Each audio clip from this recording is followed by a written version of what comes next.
it's equally harder to sustain being there. But we'll continue this conversation with Sandip Bansal, the Deputy CIO at ASK Investment Managers. Sandip, good afternoon. Thank you for joining in. Since we are on the subject of IT, we'll get to the markets in just a bit as well. But IT has been the focal point, right, of this entire conversation, with the US fearing that it will slip into a recession, maybe in the second half of this year, maybe in 2026. Stocks have been beaten down, but despite being beaten down, they are still expensive. What do you do in a sector like this where there is a lot of fear compared to greed? Do you still take a bet here, or do you stay away from it and look for better opportunities?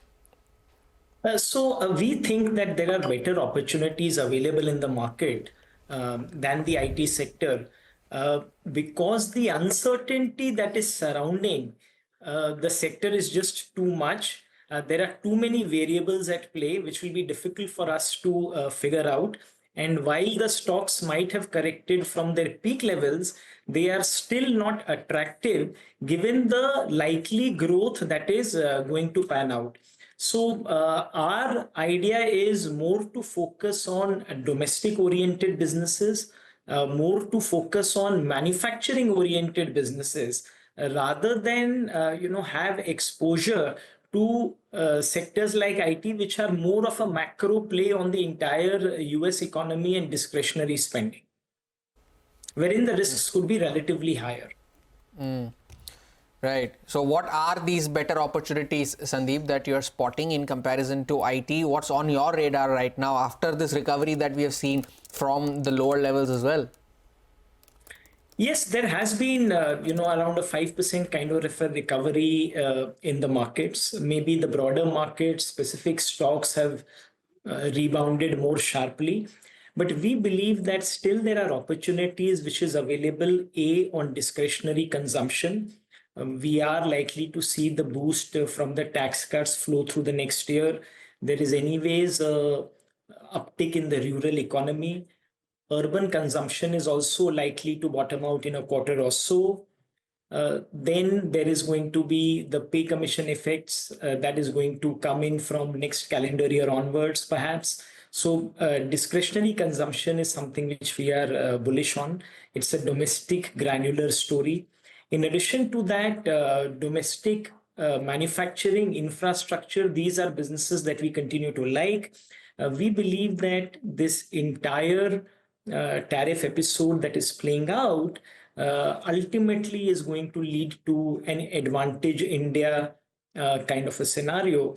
Obviously, there would be short-term hiccups and pains because supply chains take a lot of time to reorient themselves, and there is potentially a global growth slowdown as well.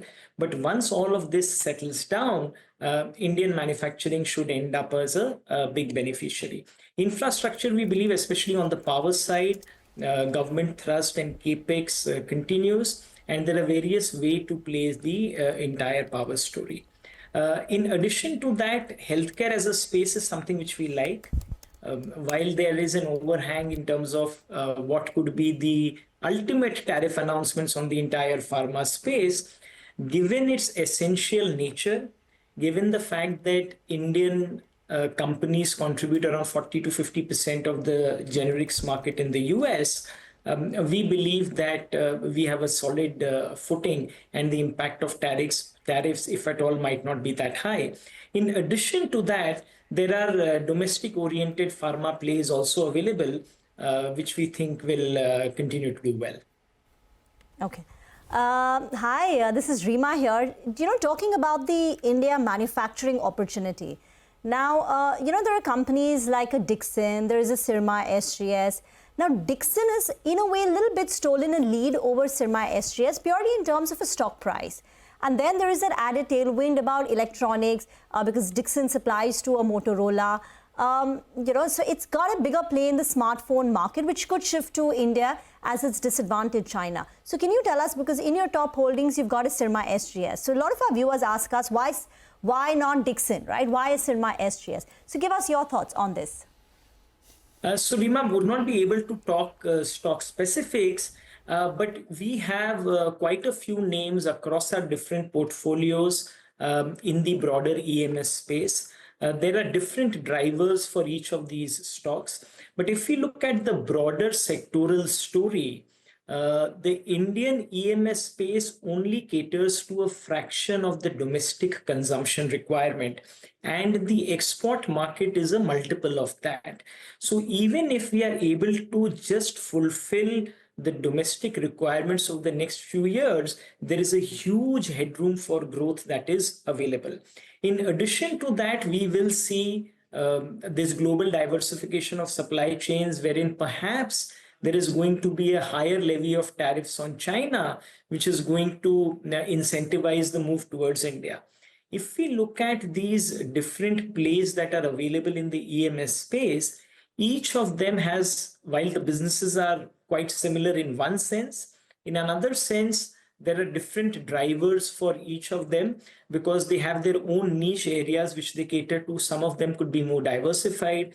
In few cases, valuations could be more attractive. In few cases, the return on capital employed or capital efficiency is very good.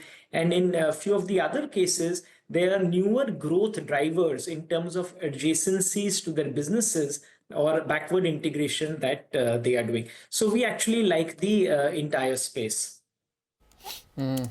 You know, Sandeep, because of all of this tariff-related drama that we've been unfolding over the last couple of weeks, there are a lot of sectors that are hanging in the balance right now, be it auto, be it pharma, with Donald Trump saying one thing one day, the other thing the other day. Now he's going to consider tariffs. He's already warned of pharma tariffs coming in. So let's ask pharma here. What do you do in pharma? Because most of these companies, say for the likes of Gland or Aurobindo, they have significant amount of revenue coming in from the US market.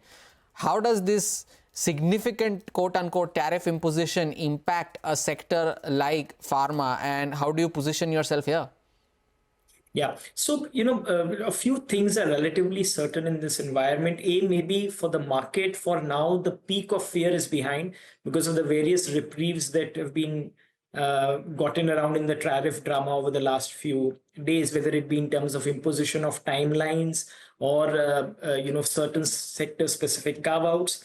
Second thing is that markets and tariffs are going to remain uncertain for a length of time because there's been a 90 days window. The US perhaps has to negotiate 75 to 90 trade deals with different countries during this period of time, which seems quite unlikely. So this tariff uncertainty and overhang in the market is going to continue for the next few months. Perhaps the market will learn to make peace with it and move on. Thirdly, it does seem that in the overall scenario, it is still going to be beneficial for India. As far as the pharma sector is concerned, what we like are plays that have a mix of domestic exposure primarily, but also domestic plus overseas exposures. In the US market exposure, what we believe is, given the essential nature of pharma, given the fact that Indian producers are 40 to 50% of US generics market, given the cost advantage, given the scale efficiencies that India can offer as a country, and given the timelines associated with reorientation of supply chains that might be required, we believe that the ultimate impact on India might not be as severe as the market might be fearing at the current point in time. All right, Sandeep, thank you so much for sparing time and joining us today with your views on the various sectors that are currently in the news. Time to take a short break, but just before we do that, here's some good news for our viewers. India's business news leader, now just a click away, and that is CNBC-TV18's all-new app, where you get instant access to breaking news, in-depth articles, and financial world updates, all of it at your fingertips. You can download the app from the Apple Store or the Google Play Store, or even scan the QR code that comes up on your screen. Take a short break, back on the other side.